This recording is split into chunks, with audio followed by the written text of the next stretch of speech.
So let's talk about Mac Products. Your father-in-law started it, and when he started the company, talk about what did the company do at the beginning, and how did the company make money then? Great.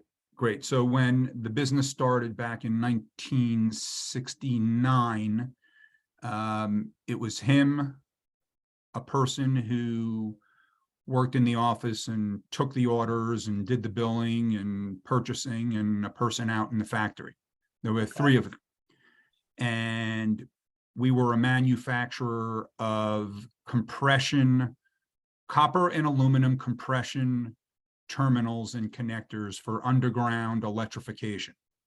Okay. The company was a company that had been established before it went bankrupt, and he had an opportunity to buy it, based on a recommendation that one of his mentors had made to him.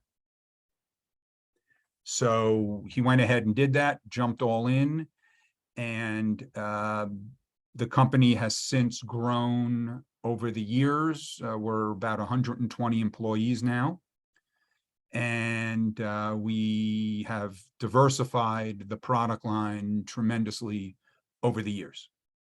Nice. So walk through,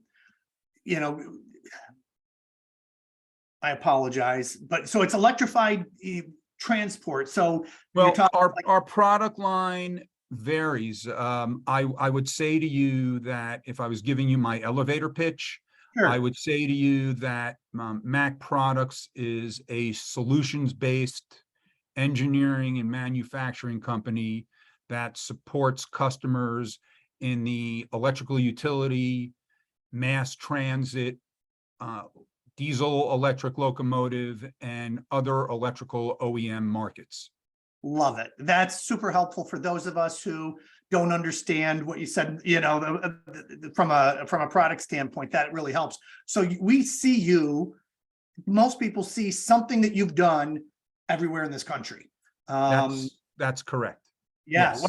whether it's subways or electrified transportation, but we all have utilities and whatnot. So that's very cool. That's one of my favorite parts about what I get to do, is learn about tons of businesses that I would have never learned about. And so I appreciate you sharing that with us. Right. So up in your area for years, we were a supplier to Kodak.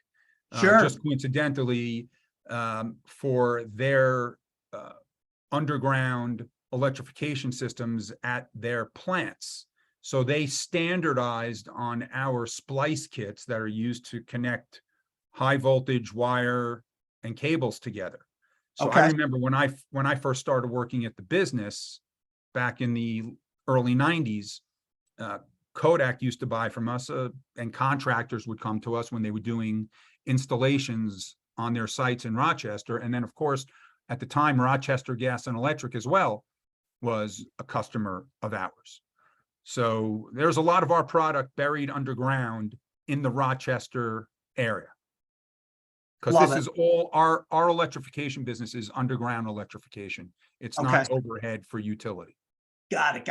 Okay. Thank you.